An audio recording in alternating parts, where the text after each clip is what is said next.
Oke pemirsa dimanapun Anda berada, senang sekali bisa berjumpa kembali dengan Anda semua dalam Dialog Development. Tema yang kami pilih pada saat ini adalah membangun infrastruktur sebagai sokoguru ekonomi nasional. Kenapa kami pilih tema ini? Karena sebagaimana kita ketahui bahwa infrastruktur memiliki peran yang sangat penting bagi masa depan kita. Kualitas dan kuantitas infrastruktur yang kita miliki ini sangat menentukan masa depan kita. Apakah akan menjadi lebih cerah atau menjadi lebih gelap. Makin bobrok infrastruktur yang kita miliki, otomatis masa depan kita akan makin suram. Apabila yang terjadi sebaliknya, maka kita boleh berharap bahwa kita akan memiliki masa depan yang sangat cerah. Untuk itu di studio kami undang Pak Frans Sunito, Direktur Utama PT Jasa Marga. Halo Pak Frans, apa kabar nih? Baik, Mas Gigi. Iya. Tadi pasti banyak pemirsa yang menunjukkan ini tamu saya orang bule ya, orang Indonesia. Dan Pak Frans, Anda kan bergerak di bidang infrastruktur. Sejauh ini bagaimana pendapat Anda atau evaluasi Anda mengenai kondisi infrastruktur di Indonesia saat ini? Apakah sudah cukup handal untuk membangun suatu masa depan yang cerah? Ya, kalau bahasa terangnya kalau ditanya sudah cukup pasti belum lah ya. Ya. Kita sebenarnya jauh tertinggal dengan infrastruktur ini. Jadi tepat sekali bahwa infrastruktur yang sangat menentukan masa depan pertumbuhan ekonomi Indonesia. Ya. Karena infrastrukturlah yang merupakan dasar atau landasan daripada pertumbuhan satu negara atau satu bangsa.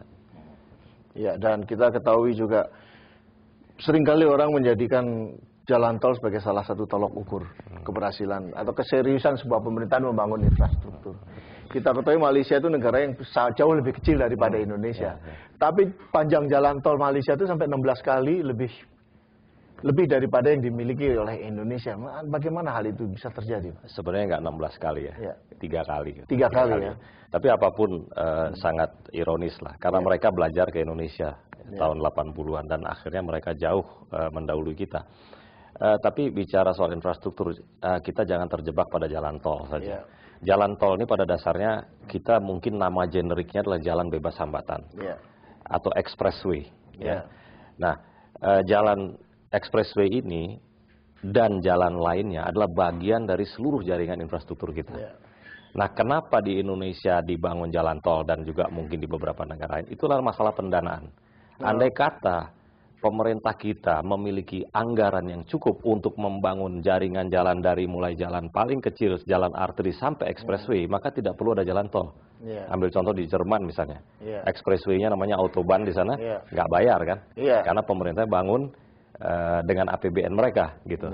Di sini karena keterbatasan APBN, maka diputuskanlah atau diambil kebijakan bahwa untuk membangun expressway digunakan sistem pendanaan tol. Itu ini poinnya.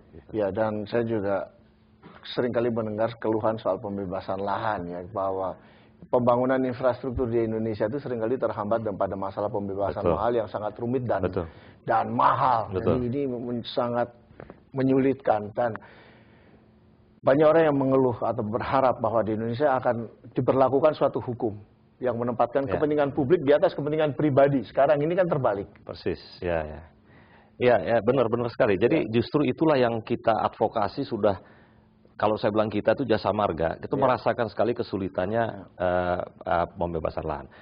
Saya harus garis bawahi pembebasan lahan adalah tugas dari pemerintah, bukan tugas kami.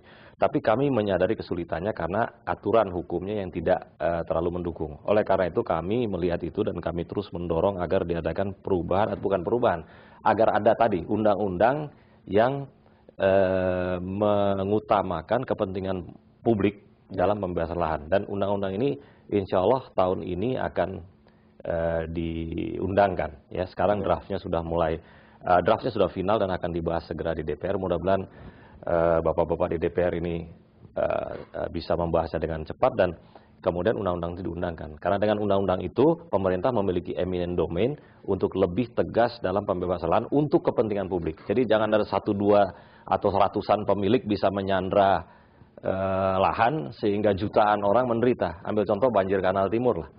Jakarta banjir terus karena banjir Kanal Timurnya nggak jadi-jadi gitu. Karena apa? Karena beberapa ratus orang aja mungkin mempertahankan tanahnya. Ya, ini kan sebenarnya ironis sekali. Ya, ironis memang. Dan ini mudah-mudahan teratasi dengan undang-undang baru itu. Saya pernah membaca satu artikel bahwa pemerintah Jepang, siapapun yang menjadi Perdana Menteri di sana, itu selalu memberi porsi yang sangat besar untuk pembangunan infrastruktur. Sehingga ada yang mengatakan bahwa Jepang itu negara yang paling gila membangun infrastruktur. Lebih gila dibandingkan Amerika Serikat. Sehingga tidak heran kalau Jepang sekarang menjadi sebuah negara dengan struktur perekonomian yang sangat kuat gitu. Dan kalau apakah mungkin bagi kita untuk menjadikan kasus Jepang ini sebagai sebuah kiblat pembangunan ekonomi nasional? Saya kira sangat mungkin, tapi saya justru mau mengusulkan hal lain. Jangan Jepang, coba kita lihat Cina. Kalau Jepang, sejak saya masih muda, saya berkesempatan berkunjung ke Jepang, mulai kerja, ditugasi ke Jepang, kita lihat Jepang udah maju. Cina, 20 tahun yang lalu, kita masih bisa bilang Indonesia masih lebih baik lah. Tapi sekarang kita ke Cina, jangankan kita, orang dari negara paling maju pun, dari Eropa, dari Amerika datang ke Cina itu mereka betul-betul terkagum-kagum. Jadi apa rahasianya? Rahasianya mereka itu memang mengkonsentrasikan seluruh daya upaya negara itu untuk membangun infrastruktur. Dan mereka nggak tunggu dulu sampai dibutuhkan. Belum dibutuhkan mereka sudah bangun karena mereka punya visi jauh ke depan. 10-20 tahun ke depan. Nah, itulah yang harus kita miliki sekarang. Saya juga pernah, Pak, 15 tahun yang lalu atau mungkin lebih. Saya pergi ke negara Arab, Oman antara lain. Di sana di tengah padang pasir itu pemerintah Oman membangun jaringan infrastruktur yang luar biasa khusus untuk industri. Ini satu hal yang saya kaget sekali karena di mata saya orang Arab itu goblok pada saat itu. Tapi setelah saya melihat pandangan saya berbeda. Hal ini kelihatannya kok berbeda dengan di Indonesia. Di Indonesia biasanya setelah ada masalah baru infrastruktur itu dibangun secara lebih serius. Gitu. Ini kan satu. Nah, disinilah Mas Gigin kita sampai kepada satu. Saya betul-betul ingin kita sama-sama di negara. Jadi gini, marilah kita sama-sama berpikir untuk membangun negara ini. Kalau saya selalu bilang, berhentilah kita berkelahi, berhentilah kita bertengkar. Kita fokus pada bagaimana kita membangun negara ini. Dan kemudian kita fokus pada bagaimana membangun infrastruktur. Kalau kita bicara infrastruktur, kita tidak terpaku pada jalan. Tapi jalan kereta, pelabuhan, lapangan udara, drainase, dan lain, irigasi dan semuanya. Itulah listrik dan sebagainya. Nah, maka pertanyaannya adalah, apakah kita menunggu ekonomi tumbuh baru menyiapkan infrastrukturnya? Atau menyiapkan infrastruktur dulu untuk tumbuhnya ekonomi? Nah, ini pertanyaan yang sampai hari ini belum terjawab. Kenapa demikian? Kita contohkan jalan tol. Jalan tol pakai konsep pendanaan oleh investor. Apa yang diinginkan investor? Tentunya membangun jalan di tempat yang ramai. Karena dengan tempat itu ramai, traffic atau lalu lintas yang melalui jalan tol itu banyak, berarti pengembalian investasinya akan terjamin. Tapi tidak mungkin investor diminta membangun jalan tol di daerah yang sangat sepi, untuk akhirnya investasinya nggak kembali. Nah, di sini kan pemerintah harus memberikan bantuan. Oke, kalau pemerintah memang bertekad membangun jalan di daerah yang terpencil, dan untuk itu investor disuruh masuk, mungkin investor bisa mengembalikan hanya 30% dari investasinya. Yang 70% harus didukung oleh pemerintah. Tapi setidaknya daripada 100% mendingan 70% kan, 30%-nya tetap dibiayai oleh investor. Nah inilah. Nah, konsep ini membangun infrastruktur dulu baru tumbuh ekonomi, atau tunggu rame dulu baru kita sibuk bangun jalan.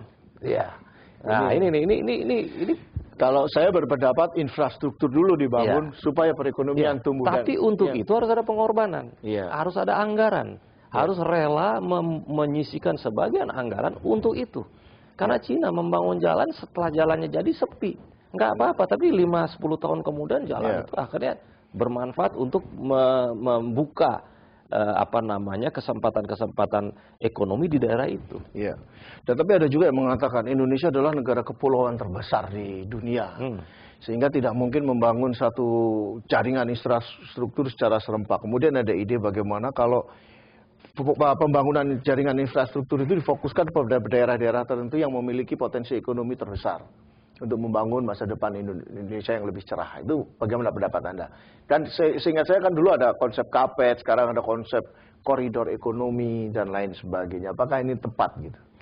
Nggak tahu ya, saya nggak begitu ahli soal itu ya. Saya sendiri tidak terlalu antusias mengenai hal itu. Sekarang begini, setiap daerah di Indonesia kan memiliki kekuatan.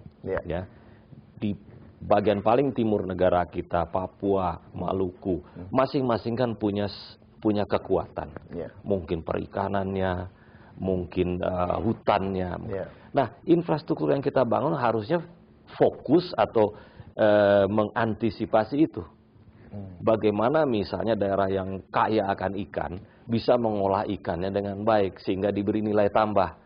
Jangan ikannya malah dicuri negara lain. Tapi kita ikan itu kita olah, kita buat menjadi apa, diberi nilai tambah baru diekspor.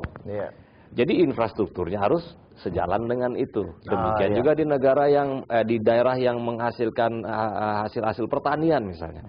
Jadi menurut saya itu yang harus dilakukan. Nah kemudian kalau soal pulau-pulau terpisah kan kita nggak, infrastruktur bukan hanya jalan loh. Infrastruktur itu pelabuhan, kapal-kapal perintis untuk menghubungkan pelabuhan-pelabuhan tersebut, jalan rel mungkin kalau dibutuhkan. Ini. Jadi saya kira kita harus melihat komprehensif, kemudian melihat apa sih kekuatan masing-masing daerah dan membangun di atas kekuatan itu. Gitu.